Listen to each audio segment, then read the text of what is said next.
5 tahapan interview kerja yang umum diketahui di Indonesia.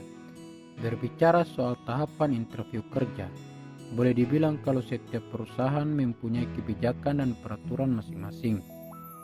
Kita mungkin akan menemui proses pekerjaan yang berbeda-beda di lapangan. Ada beberapa tahapan yang hampir selalu ada dalam proses rekrutmen karyawan baru. Ada juga beberapa jenis interview yang mungkin hanya akan bisa ditemui di kondisi tertentu. Nah, dalam video ini saya akan memberikan informasi tahapan-tahapan yang dimaksud kepada kita semua. Ada sekitar 5 tahapan interview kerja yang mungkin akan diketahui oleh kandidat lapangan. Beberapa dari kamu mungkin hanya akan merasakan tahapan interview tertentu saja. Namun, ada juga kandidat yang berkesempatan untuk mengalami seluruh tahapan yang akan dipaparkan. Perlu digarisbawahi, keberadaan dari masing-masing tahapan interview sangat bergantung dengan kebijakan dan budaya perusahaan yang melakukan rekrutmen. Berikut ini merupakan tahapan-tahapan interview kerja yang dimaksud. Screening atau penyaring. Setelah mengirimkan lamaran pekerjaan, tim hiring akan melakukan proses screening. Hal ini dilakukan untuk menyaring kandidat-kandidat mana saja yang cocok untuk mengisi posisi yang kosong. Ada beberapa cara untuk melakukan screening kandidat. Yang cukup umum dilakukan di Indonesia adalah screening resume, CV, portfolio, dan profil pelamar. Beberapa perusahaan ada juga menyempatkan waktu mereka untuk melakukan screening profil secara langsung. Biasanya proses tersebut dilakukan lewat sambungan telepon atau video call. Durasinya pun tidak begitu panjang, hanya sekitar 5 hingga 15 menit saja. Apabila variabel yang dimiliki kandidat dinilai sesuai dengan kebutuhan, tim hiring akan mengundang kandidat untuk menghadiri sesi rekrutmen berikutnya.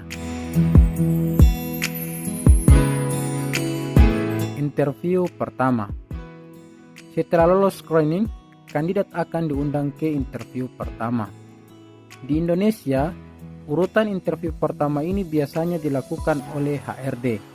Mungkin kita lebih umum menyebutnya sebagai sesi interview HRD. Tujuan dari wawancara ini adalah untuk mengetahui skill dan pengalaman yang dimiliki oleh kandidat. HRD akan menyelaraskan apakah variabel skill dan pengalaman kandidat mendukung untuk mengisi posisi yang ditawarkan.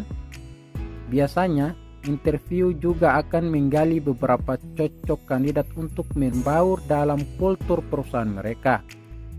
Secara garis besar, tahapan interview HRD ini terdiri atas 3 sesi. Sesi perkenalan. Di menit-menit awal, HRD akan memperkenalkan diri mereka kepada kandidat. Setelah selesai, mereka akan langsung mempersilahkan kandidat untuk menceritakan latar belakang dan pengalaman kerjanya. Sesi pertanyaan dari HRD. Setelah sesi perkenalan usai, HRD akan mencoba menggali lebih dalam mengenai latar belakang kandidat, kepribadiannya, intensi lamaran pekerjaannya, dan aspek-aspek lain yang dinilai penting.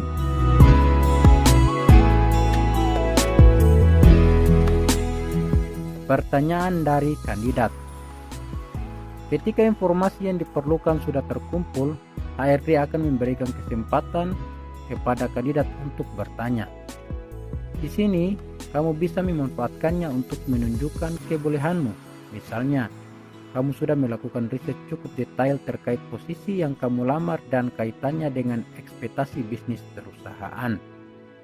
Selain itu, kamu juga bisa mencari tahu lebih detail terkait kultur dari perusahaan dan tim yang akan kamu masuki. Sebaiknya kamu jangan mengajukan lebih dari 5 pertanyaan ya teman-teman.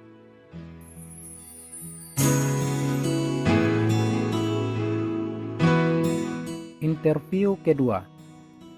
Kalau berhasil memberikan kesan baik kepada HRD, kamu mungkin akan diundang untuk mengikuti proses interview kedua.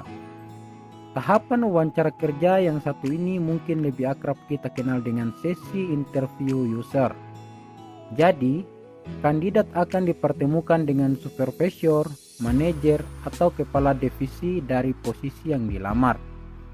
Di sini, user akan mencoba menggali lebih detail dan spesifik terkait skill, pengetahuan, pengalaman kerja, dan kepribadian kandidat daripada sesi sebelumnya.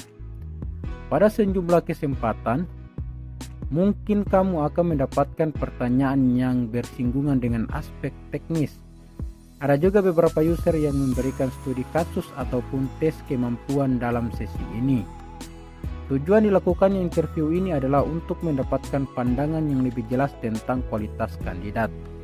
Di samping itu, user akan memberikan penilaian apakah kandidat dapat bekerja dengan baik di lingkungan perusahaan mereka.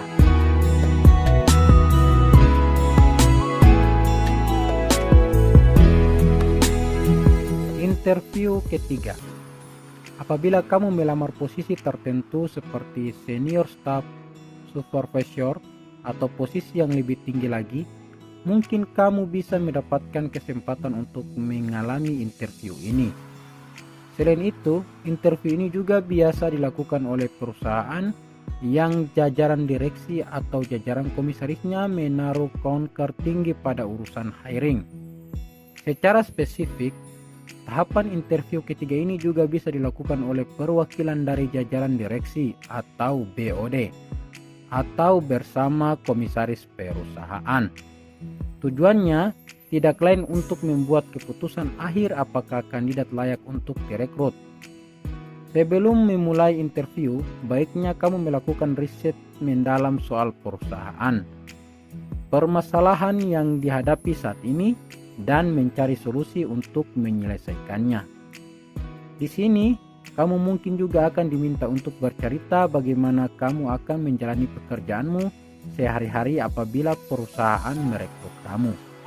Interview ini juga akan mencoba menggali kesiapanmu untuk terjun di kultur perusahaan. Pengambilan keputusan dari manajemen. Setelah rangkaian proses interview dan tes selesai, perusahaan biasanya akan melakukan background check-in dan referensi. Apabila dinilai memenuhi syarat, beberapa perusahaan mungkin akan meminta kamu untuk melakukan medical check-up. Beberapa perusahaan lain langsung dapat sesi memberikan offering kontrak kerja. Ketika melakukan offering, beberapa perusahaan ada yang mengajukan penawaran melalui lisan, ada juga yang melalui tulisan. Jika hal tersebut kamu rasa belum sesuai, mungkin kamu bisa memilih opsi untuk membuat counter offer. Akan lebih baik jika kamu memilih untuk melakukan negosiasi atau membuat kesepakatan melalui tulisan. Histori dari negosiasi atau kesepakatan tertulis tadi bisa menjadi pedoman hak dan kewajiban yang kamu miliki sebagai pekerja. Seperti itulah tahapan atau urutan interview kerja yang mungkin diketahui di Indonesia. Dari 5 sesi di atas sudah disebutkan, semuanya berperan vital dalam perjalanan terhadap pekerjaan yang akan kamu geluti. Jika video ini bermanfaat, jangan lupa subscribe, like, dan bagikan kepada teman-teman semua agar teman-teman dapat mengetahui hal-hal terbaru dalam dunia pekerjaan. Sekian dan sampai jumpa.